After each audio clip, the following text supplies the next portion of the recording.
Right, Prime Minister, it's the first question we have to ask you. It's an important one. How do you take your tea? Well, first of all, I hope it's Yorkshire tea in there. Of course it is. Okay, good. Well, that's a good start. I mean, I take mine strong with a splash of milk. Lovely. Is that all right? Let me just be mother, if you Thank don't you very mind. much. Thank you. This is Felicia. You better have done. Love. Look at that. Look at that. That is solid. Look at the quality of that. That's very good. Wonderful. Yeah. I think it is Yorkshire tea, isn't it? I think it literally is. I yes. don't drink anything other than Yorkshire tea. We don't have any spoons for the Prime Minister. That's all right. More? Bit more? Tiny. That's great. Plenty. Thank you. I'm not going to suggest you stir that with your finger, Prime Minister. That's all right. We'll admonish the producer about it later. And what do I get to keep the mug? If you win the election, we will send you a mug. Yes. Okay, that's one of your top prizes for winning the election. Extra incentive. Okay. On Loose Women, they gave me the mug to take away with me. Oh, well, do you know We're a what? bit of a higher To bar be than that. fair, we can negotiate this later. Okay, fine. Right. Now, so you've got your cup of tea, which is obviously very important, but we also like to ask all our guests on the Daily Tea podcast, who would your ultimate tea companion be for taking tea with? Now, it can't be a member of your family, because everyone would obviously say their kids or their wife. Right. So who would you have a cup of tea with? It could be a present company accepted, obviously. Well, obviously, Camilla and Kamal would be first of your list, but yes, no, you can't do us, and you can't do your family. Right. You can do alive or dead. Alive or dead, we have said. So now that's a big ask. That is big. Right, dead, that opens it up a bit, doesn't it? A little bit. Let me stick with, if I stick with live, I would probably do, I'd have to choose. I mean, two of my great loves in life are cricket and Star Wars. Yes. And actually probably one of the most enjoyable days I've had in this job was when I got to sit down with Jonathan Agnew and do a Test Match special at Lord's. I absolutely love just talking about cricket at Lord's with him for half an hour. So maybe, given that he's retiring, Jimmy Anderson, at the end of the career, just have him talk about his incredible career and all the stories he's got. That would be pretty special, I think, because it's hard to find someone who's done as much for English cricket as him. So that would be, I'd love to just sit there and listen to him talk about that for a long time over a cup of tea. Although he wouldn't have Yorkshire tea, obviously, would he? So we'd have to find some neutral tea. Or George Lucas. Yes. I got to hear him speak once when I was younger, which I absolutely loved, and got him to autograph some Star Wars poster I had in a slightly groupy fashion at the end of the talk, which is kind of to the embarrassment of everyone. But actually, I'd love to just hear him talk about how he came up with Star Wars, Prime Minister, stories and everything else. So there you go, one of those two. My son would never forgive me. Are you a first set Star Wars fan or a second set Star Wars fan? So does your Star Wars fandom start with A New Hope? Yes. Or does it start with the second set? That's the big debate, big generational debate. It is, so mine starts with the originals, the episodes 4, 5, 6. Although I'd say somewhat controversially. I can feel those polls moving already. Although now they might move the other one, I say this. Somewhat controversially. So my favourite movie is Empire Strikes Back, like most people's. But my two other favourites are, I think Rogue One is excellent. So I'm a massive fan of Rogue One from the very more recent ones. But also, I think the second half particularly of Revenge of the Sith from the episode 3, the new origin story. Yeah, the origin story. I think the back half of that is really good. And I know everyone didn't love those early, those prequel movies, but I think actually cinematography, the lightsabers, Anakin's descent into darkness. A pole mover at last. So that's a bit controversial because normally everyone is not very positive about those three. But I think actually that last half of the third one is worth watching again. So, well, it can't be about Star Wars, but we also like to know a fact. Now, we say that no one knows about you. I'm not sure, Camilla, no one knows about you, because most of us know most of you. But let's say something surprising that would unknown inform about people, you. Something about you that they didn't know already. They didn't know. I guess most people know that I have 2 young girls. Yes. I maybe people know by now that I've also got a 3-year-old fox red Labrador called Nova. I think people may have seen that. her. Yeah, we have to push you a bit harder. What can I do? Oh gosh, what do people know? Actually, this is quite new. Which right, I'm just looking now. You're not looking at your officials in the gallery. I'm just looking at one person who's about to have a heart attack now. So I have this is very recent for me, so this is genuinely very new. I have recently, over the last couple of months, got into Yellowstone, the TV series. But as a result of that, at the same time, I'm very late, but I'm getting into country music. It turns out I've got lots of friends who are really into it, so I've been asking them to send me all their favourite songs. And actually, some of my protection officers, it turns out, are also massive country music fans. So I now am slowly getting into country music at the same time as binge watching Yellowstone. What kind of country music? So do you mean Dolly Parton? No, so Billy what do Ray I mean? Cyrus? Again, I'm very new to this, so let me just forgive me. Any country music fans? Forgive so who him. are my fans? So Lainey Wilson. I love Lainey Wilson. Chris Stapleton. Yeah, Tennessee Whiskey. Yeah, Lainey Wilson, my favourite song, Watermelon Moonshine. And this guy, Luke Combs, Beautiful Crazy. Yeah, so those... We are looking at you there like we go. Slightly blankly, but... you are not country music people. No. I thought I was like the only person who had not Beyonce's now massively into country music, she is, yes. so And it's all cool now. I think I got into this a bit before she released her album. I think she got into it after she heard you had probably got into it, then she moved and then very she quickly decided to afterwards. record. But actually, I like her. That song is nice. Yeah, so this is a very new thing for me. Amazing. Country music fan. I'm very early days, but I'm loving it. Actually, and it turns out, as I said, I've got all these people who I know who are super into it, so I've got all these new playlists on my phone of all the things that they send me. So I'm slowly building my knowledge and thoroughly loving it and enjoying it. Good. At the same time as binge watching Useful Yellowstone. for winding down, I would imagine. It's really Listening nice, actually. to music. It is very calming music. It's good. It's uplifting. My protection officers in the cars are very happy because for the last 4 years since I've been Chancellor and Prime Minister, they've had to listen to all my pop music, Capital and Heart, incessantly for 4 years, and now we've switched to a bit more country music in the car. So I think they're all welcoming the change. Can we ask you a serious question about your wardrobe? The election announcement suit, is that in the dry cleaners or completely beyond repair? We're Prime worried Minister? about it.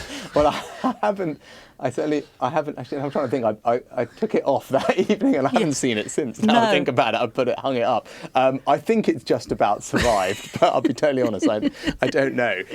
So it does need some attention. All I can say on that whole thing, though, look, first of all, we're a country that loves talking about the weather, us Brits. So if nothing else, I gave the country an opportunity to talk about the weather for a whole other day. True. So I felt like I did my public service for a day. But more broadly, I just, I'm old-fashioned in that sense. I think traditionally, when Prime Ministers call elections and they make these big moments, they do it on the steps of Downing Street.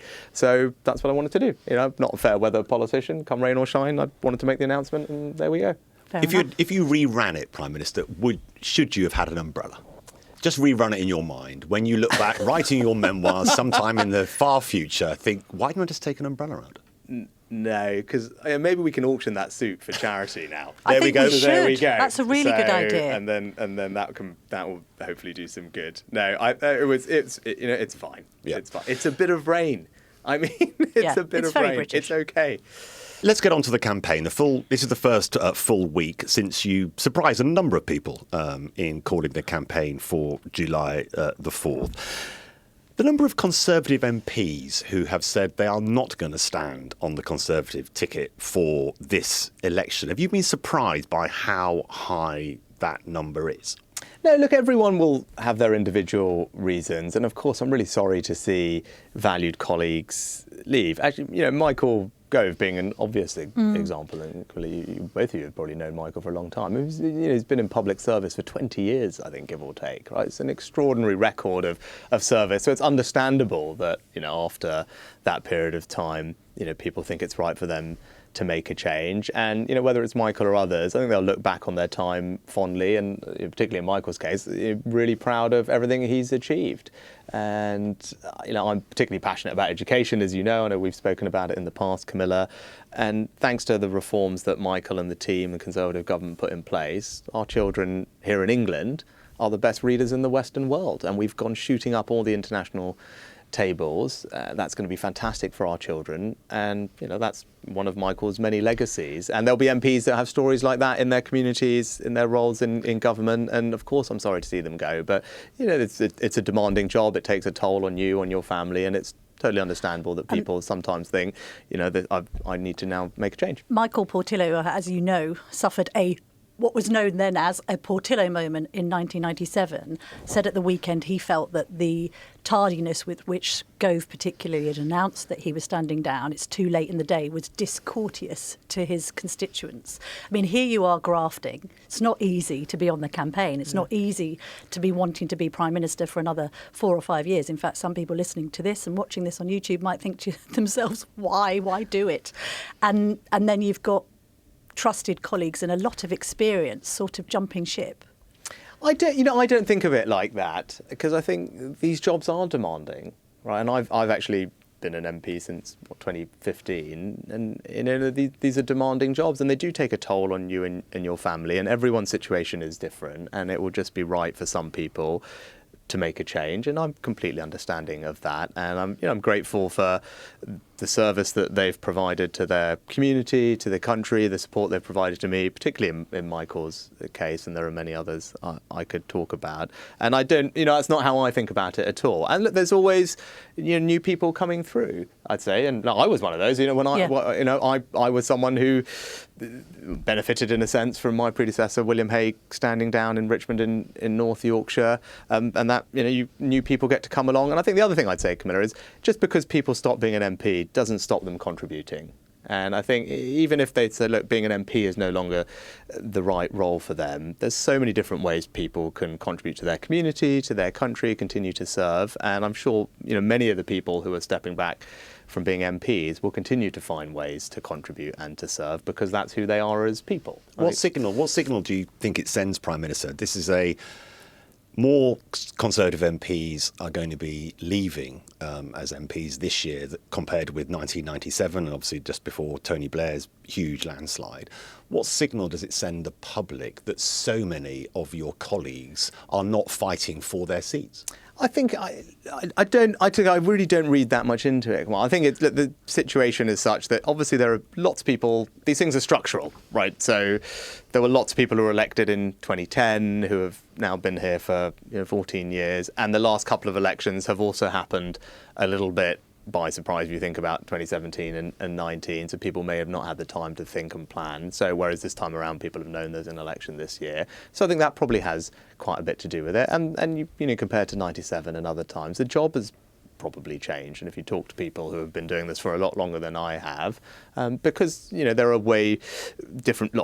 This is an example of it. Us sitting down, right? The different forms of media, all the other things that go along with it. The job has probably changed, and so is it the type of job that everyone is going to want to do for 20, 25 years in the way that they could in the past? They might feel they can't give it what they want for that prolonged period of time in the way that they used to. But again, everyone's situation is going to be different, and I don't take anything away from it other than to thank people for their service, thank them for their support of me, and as I said, confident that because these are all people who are motivated by service, that they will continue to find ways to contribute to their communities and the country. No. Whoever party you are, ultimately, if you've decided to stand as an MP, you believe in service, right? And I don't think that changes when you stop becoming an MP.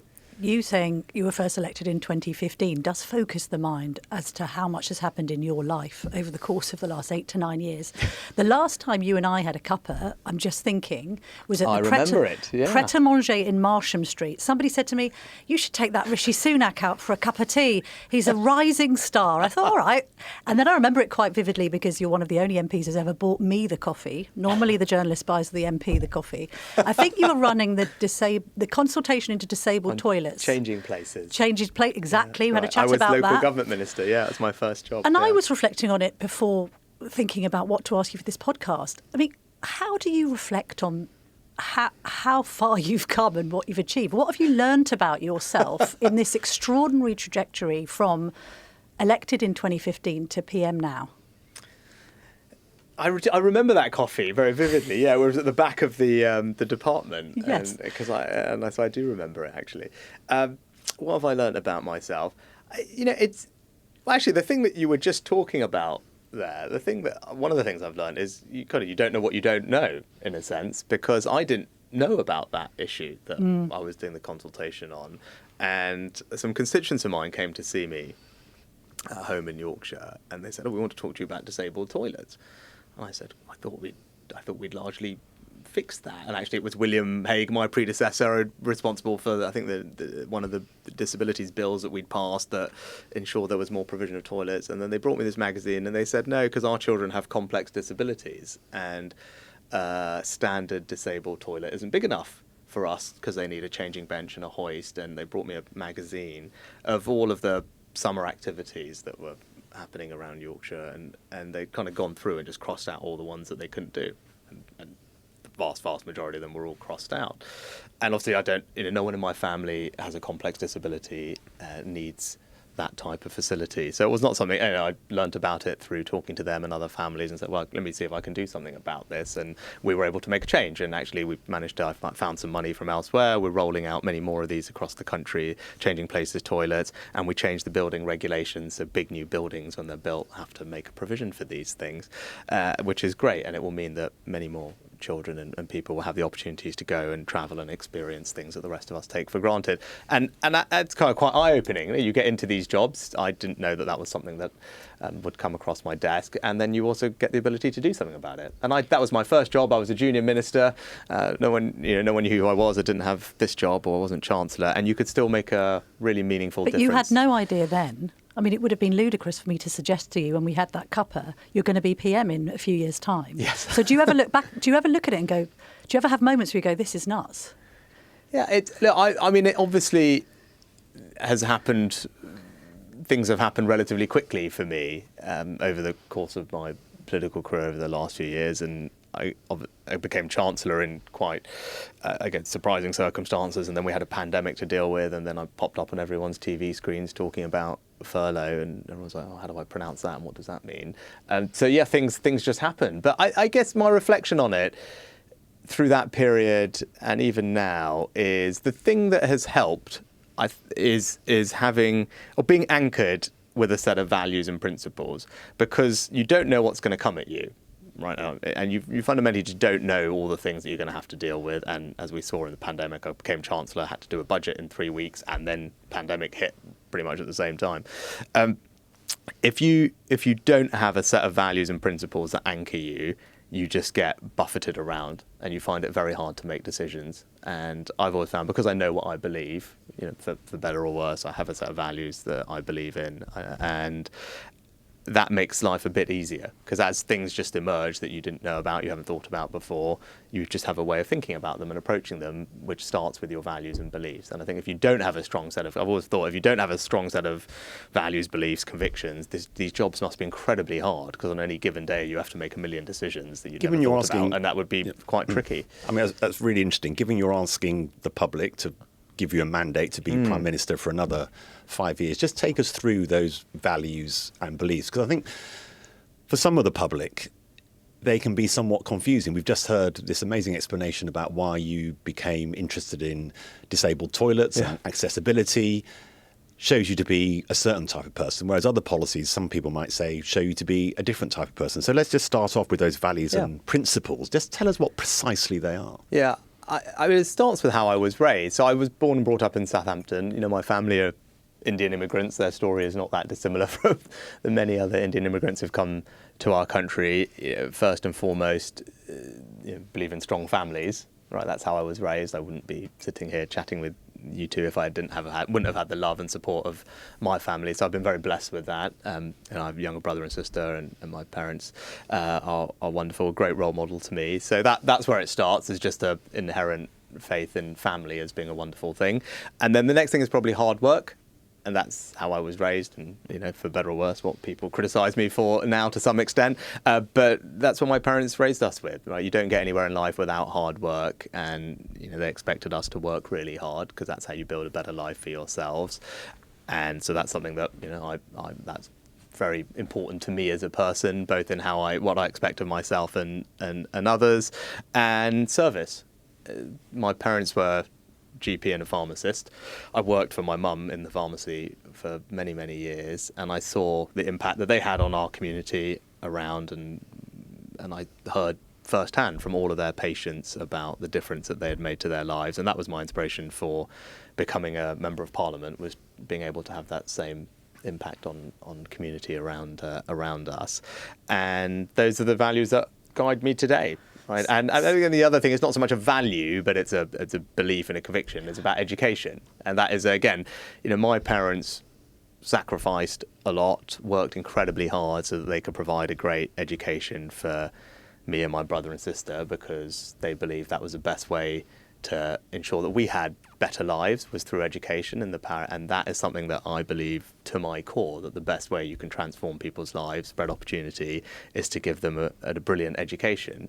And that is, I reflect that in my policy and approach to life. But yeah, that's something that was very important to us growing up. On ideological values, one criticism that's been made of you, and this has been attributed to the rise of reform, is that you're not conservative enough, that you're a wet conservative. Yeah. And I know this angers you because you say, look back at my maiden speech, I'm a Thatcherite. I mean, is it a fair criticism?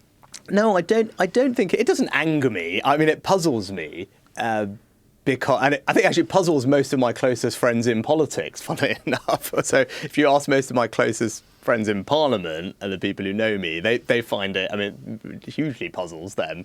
Because when we all arrived in 2015 and we getting to know each other and having dinners and whatnot, I think most of my colleagues and friends who know me politically would tell you, yes, definitely. But then how right-wing are you? Like, would you work with Nigel Farage in the future? It's not. I've got enormous respect for Nigel, and let's take that issue, right? Let's just take the conservative issues. What are the issues that matter to the country, to matter to conservative voters? Let's take immigration.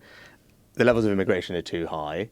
I've done more than any prime minister of recent times to do something about that and bring them down, and now they are falling. You can see that in the numbers we've had earlier this year. They're now actually properly falling, and we're on a trajectory to significantly reduce them, indeed halve the levels of net migration if you look at the independent forecast in a relatively short period of time. I'm prepared to do something quite radical when it comes to tackling illegal migration with the Rwanda programme. Again, we've already made progress on that, and we've led the conversation on that. When I made my first speech on that after becoming Prime Minister, I got lots of flack for it, and a year later it's clear that we're leading the conversation in Europe on it. Although you were initially worried at the Treasury about the cost of Rwanda. But that's not unreasonable. It's not my money. I was the Chancellor. My responsibility is to make sure that the government, and that's a conservative virtue, right? Making sure that we spend taxpayers' money sensibly and effectively. And I want to make sure everything we do delivers value for the taxpayer. Of course, I should be doing that, and that's an entirely conservative thing to do. It differentiates us from the Labour Party. We've talked about migration. You could talk about defence. I made the decision to increase defence spending because I think that's an important. At this moment in time, we live in an uncertain world. I want to chart a course to a secure future for everyone. You can only do that if you're prepared to take bold action. I've taken the decision to increase defence spending. When it comes to the economy, one of my proudest moments actually in this job was to have in your paper the endorsement of Nigel Lawson when I ran to be leader of our party. And Nigel Lawson is one of the titans of Conservative politics, particularly as a Chancellor, and to have his endorsement was an incredible moment for me. I've always been an enormous admirer of his. I believe my approach to economics is squarely Thatcherite. Control inflation first, get borrowing under control, and then cut taxes. That's what he did and she did. That's what I said I would do, and that's what we're now delivering. Given you say you've got a good record on immigration, but some would say the only reason you've been able to cut immigration so rapidly is because we've had record numbers of immigrants coming to the UK since the Brexit deal. But would you be willing to have that debate with Nigel Farage that he's asked for on immigration with you, a television debate with him? Come on immigration, I'm not for 1 second defending the numbers as they are, because they are too high. So they are simply too high. They're unsustainable, the levels of legal migration. But I have taken specific action. They don't just come down by accident. They've come down because we said, no, we're going to stop students bringing dependents with them because they were bringing so many and they weren't, for the most part, working. We're stopping the abuse of the social care visa. We've raised the salary that people need to earn if they come here on the worker visas to £38,500. And we've said if people are bringing family dependents here, they need to be able to support them. Right? Those are all practical decisions that I have made, and changes to the system that are going to bring the numbers down. And look, with Nigel, I said I've got huge respect for him, but at the end of the day, there's only going to be two people who are going to be Prime Minister after this election. It's Keir Starmer or me, and it's him and me who should be having these debates. I've set out my plan for the country, and you'll hear more of it over the coming weeks. You can see that I'm prepared to take bold action, whether it's to reform our welfare system, get to net zero in a more sensible way that prioritises bills and energy security, tackle migration, immigration, cut taxes, increase defence spending. And the Keir Starmer should be willing to debate me in front of the British people so they can compare who has got the clearest plan, who's prepared to take bold action, and who's more likely to deliver a secure future for them. On cutting taxes, obviously, you've made the National Service pledge, which would, I think, cost more than £2 billion. You've talked about the pensions quadruple lock, £2.4 billion. You've talked about other spending which is going to be required with regard to infected blood compensation and all the rest of it. So one of the reasons that people think you call the election now is because you can't have another budget and you weren't able to cut tax. I mean, you've already made pledges that are worth billions of pounds in the last week. So how can taxes come down? And also, isn't the biggest mistake not to have changed these thresholds, which fiscally drag people, including pensioners, into brackets they shouldn't be in? So we already are cutting taxes, Camilla. Like, we've had a difficult few years and we had to get through COVID and then rightly provide support for people with their energy bills. Now, I don't remember anyone at the time saying that that was the wrong thing to do. And as a Conservative and as just someone who believes in common sense, it's reasonable to expect that you have to make some difficult decisions to deal with all that borrowing and to start paying it back. And that's what I did, because that was a responsible thing to do. I don't believe in leaving bills to our kids and our grandkids that are our responsibility to pick up. But now that we've got through that and the plan is working, and you can see that, inflation down from 11% to 2%, wages now rising for almost a year ahead of prices, the economy growing at a healthy rate again, we're in a position where we have been able to start cutting people's taxes. So an average person in work is getting a tax cut worth £900 this year, alongside the state pension going up £900. And that's because I believe, as I said right at the beginning, Carl, your question, I believe in hard work. I believe the government's job is to make sure that hard work is rewarded. And that's why I believe cutting tax on work is so fundamental to the type of country that I'm trying to build. Why, Prime Minister, you've given this the menu that you want the public to look at before they vote on July the 4th. Why aren't the public hearing you? The polls are not moving. Why are you so far behind? Are the public just not hearing it, or are they hearing it, which many people say, and not liking what they're hearing? Well, look, we've had a difficult few years. I mean, it's unsurprising that people are frustrated. I completely accept that. It's been really tough. Right? Inflation at 11% is hard for everybody. Like seeing the bills that you have to pay going up and up and up, energy bills essentially doubling. Right? These are not small things. They've had enormous impact on everyone and their families and their sense of confidence and security. And I hope, though, what I've shown in the 18 months or so that I've been Prime Minister is that I'm someone that they can trust to stick to a plan and deliver for them. And that's what you've seen on the economy. Like, these things didn't happen, all the things I just said, they didn't happen by accident. Inflation coming down, the economy growing, wages rising. They happened because we had a plan and I stuck to it even when it was difficult. And I talked right at the beginning about having a set of beliefs and that anchor you. You have to. So I said, look, we've got to be disciplined on public sector pay. We've got to, I can't spend the money that everyone wants me to because we've got to get inflation down. I can't do all the things that you wanted me to do straight away and cut taxes immediately after I got this job, because I said we've got to get inflation under control first. And lots of people didn't like that. But that was the right long-term thing for the country. I stuck to it. You can see that it's working now. I get that people are only just starting to feel the benefits. There's more to do. But I am confident, Kamal. Look, over the course, we've got still 5 weeks of this campaign. We're only just in the first few days. People are going to see that I'm someone who's got a clear plan, is prepared to take bold action, like the National Service policy that I hopefully we'll have a chance to talk about. And that's how we'll deliver a secure future for everyone, because that's what people want. They want a secure future, but you don't get there by just saying it. You get there by having a plan and being prepared to do bold things. Very quickly on national service, which one would you have done, the military or the volunteering? If I had my time now, I would do the military one. Okay. And it's actually one of my regrets that I didn't do more of it when I was younger. And it's one of the great privileges in this job is to spend more time with our armed forces. That's what I would do now. The volunteering I did when I was younger was more on the civic side. Do you regret how it ended with Boris Johnson, and are you going to call him up to campaign with you? So when it comes to Boris, and I said it a lot during the summer, that I'm very proud of the things that we did together. But will you call him? Oh, we've been in touch, actually. We were in touch. Yeah, we were in touch just the other day, actually, talking about the risk that Starmer would pose to our country's security. And is he going to hit the campaign trail and the damage with you? he would do. Well, look, that's a question for him. He's a busy guy as well. But we have were you in asked touch. him? And he's abroad. We were in touch. Yes, exactly. But we were in touch literally just the other day, actually, about the risk that Starmer poses to the country's security and the damage he would do. And I do worry, actually. I worry about Keir Starmer's complacency around security, and I see it in this job. We're living in the most uncertain, dangerous time that our country has known for decades. And that's why it's the right thing to increase defence spending to 2.5% of GDP, to prioritise that, to keep everyone at home safe from the threats we face. That's not a pledge that Starmer has matched, and that should worry people. Now, either you think the world is more dangerous or you don't.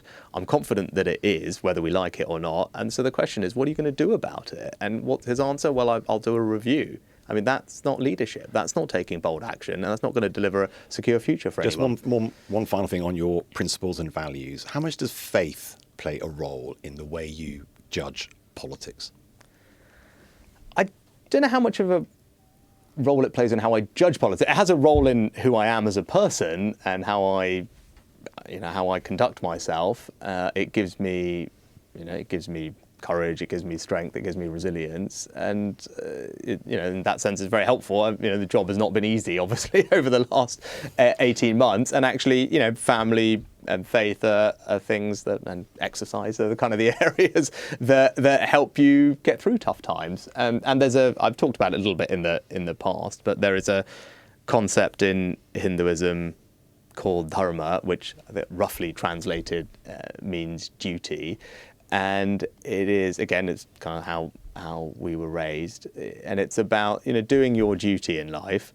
And everyone has a duty and a purpose. And you do your duty to the best of your ability. And you kind of detach yourself from the outcomes of that. You're not doing it for the rewards. You are doing it because it's your duty. And your job is to do it to the best of your ability. You do what you believe is right, you work as hard as you can, and the consequences and the rewards and all the rest of it, you have to try and detach yourself from. That's easier said than done, because we're all human beings and we kind of like to put in effort, see reward and feel good about it. But that, actually this concept is more about just focusing on what you are meant to do, doing your duty in life and doing it to the best of your ability. And that is quite helpful in conducting yourself in this job and probably many other walks of life. People of faith say that should mean giving refuge to asylum seekers coming here, and that it doesn't seem to be anchored in principles of faith to send people to Rwanda who are coming here for refuge. Actually, I'm really glad you asked it, and actually asked it in that way, because